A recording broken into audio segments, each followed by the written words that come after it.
नमस्कार, हाम्रो च्यानलमा यहाँहरूलाई हार्दिक स्वागत छ।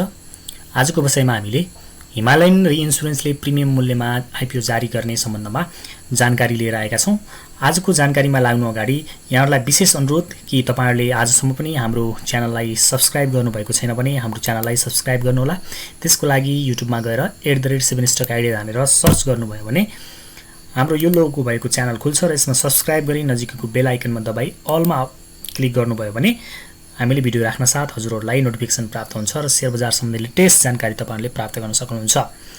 अब लागौं आजको जानकारीतर्फ। हिमालयन रिइन्स्योरेन्स कम्पनी जुन रिइन्स्योरेन्स कम्पनी रहेको छ, यसले प्रिमियम मूल्यमा आइपिओ जारी गर्ने भएको छ। यसको बारेमा जानकारी के छ त भन्दा हिमालयन रिइन्स्योरेन्सले आइपिओ बिक्री गर्न धितोपत्र बोर्डसँग अनुमति मागेको छ।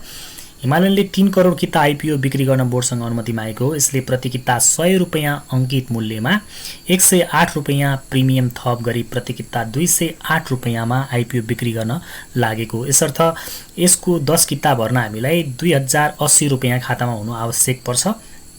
यसमा बिक्री प्रबन्धकको काम एनएमबी क्यापिटलले गर्नेछ। यसरी पछिल्लो समय नेपालमा फटाफट प्रिमियम मूल्यमा आइपिओ आउने क्रम चाहिँ जारी देखिन्छ। उसो त यो घट्दो मार्केटमा त्यति राम्रो वातावरण नदेखिरहेको अवस्थामा यसरी सबै कम्पनीहरूलाई प्रिमियममा आइपिओ निकाल्न दिनु त्यति उचित हो जस्तो चाहिँ मलाई लाग्दैन। किनभने यसमा चाहिँ केही समस्या देखिएको छ पछिल्लो समय। सबै जुन कम्पनीहरूले प्रिमियम मूल्यमा आइपिओ निकाले ती कम्पनीहरू आफैमा फन्डामेन्टल्ली सबै कम्पनीहरू स्ट्रङ छैनन्, एकाध होलान्। हिजोका दिनमा फन्डामेन्टल स्ट्रङ कम्पनीहरूले पनि 100 रुपैयाँ अंकित मूल्यमा आइपिओ निकालिरहेको अवस्थामा अहिले फटाफट सबैलाई चाहिँ प्रिमियममा आइपिओ निकाल्न दिइरहेको अवस्था छ। यसले के गर्छ भने हाम्रो चाहिँ लगानी धेरैजसो नयाँ कम्पनीहरूमा फस्न जान्छ, जसले गर्दा दोस्रो बजारका कम्पनीहरूको मूल्य चाहिँ बढ्न सक्दैन। अर्को कुरा, आइपिओ प्रतिको जुन आकर्षण थियो त्यसलाई चाहिँ यसले अलिकति हतोत्साहित गर्दै लगिरहेको अवस्था छ। बिस्तारै मान्छेहरूले आइपिओ भर्न छोडिरहेको अवस्था छ। वास्तवमा दोस्रो बजारको बढोत्तरीको लागि जति धेरै मान्छेहरूले आइपिओ भर्छन् त्यति नै राम्रो हो। जति धेरैलाई पर्छ त्यति नै राम्रो हो र जति धेरै मान्छेले आइपिओ भर्छ उसलाई आइपिओ पर्छ। आज आइपिओ भर्दै पर्छ अनि उसले 100 रुपैयाँको चिज चाहिँ जब 500, 1000, 1500मा बेच्न पाउँछ त्यसपछि उसलाई लाग्छ शेयर बजार भनेको राम्रो रहेछ, ल लाग्नुपर्छ भनेर दोस्रो बजारतिर आकर्षित हुने गर्छ। तर जुन आकर्षण थियो विगतका दिनहरूमा आइपिओ प्रति त्यो बिस्तारै केही हदसम्म कम भएको चाहिँ एकदम स्पष्ट रूपमा देखिएको छ है त। अब यो हिमालयन रिइन्स्योरेन्सले आफूले जुन बोर्डसँग अनुमति मागेको छ सो अनुमतिमा माग गरे अनुसार उसले यदि आइपिओ निकाल्न पायो भने चाहिँ कतिजनालाई पर्छ त भनेर मैले यहाँ मोटामोटी हिसाब निकालेको छु। यसले चाहिँ 3 करोड किता हो खासमा आइपिओ निकाल्नको लागि बोर्डसँग अनुमति मागेको। यसलाई हामीले 10 ले भाग गर्छौं भने 1,100, 1000, 10 लाख, 10 लाख, 30 लाख जनालाई चाहिँ पर्ने देखिन्छ 10 किताको दरले। यसरी 10 किताको दरले हेर्छौं भने 30 लाख जनालाई पर्ने देखिन्छ। नेपालमा 30 लाख जनाले त पछिल्लो समयमा आइपिओ भरिरहेको अवस्था छैन। करिब 15-16 लाखले मात्रै आइपिओ भर्ने गरेको पाइन्छ हैन।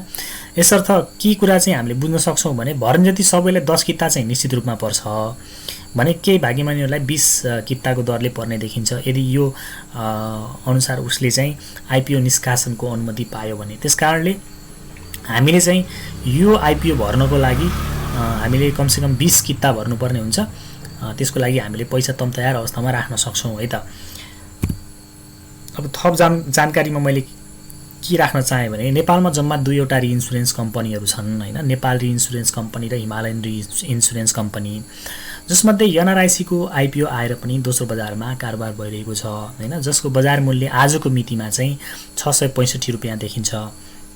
यो मैले किन भनेको छु भने भोलिका दिनमा हिमालयन लाइफ इन्स्योरेन्सको आइपिओ को मूल्य कहाँसम्म पुग्ला भन्ने कुराको अनुमान गर्नको लागि उसँग सँगसँगै रहेको उस्तै खालको बिजनेस मोडल भएको उस्तै खालको कम्पनीको बजार मूल्य कतिको रहेको छ भन्ने कुरा पनि हामीले ख्याल गर्नुपर्ने हुन्छ। यसर्थ अब यो एनआरआईसी त हिजोका दिनमा 18-1900 पनि पुगेको कम्पनी हो बुल मार्केटमा, अहिले 665 रुपैयाँ रहेको देखिन्छ।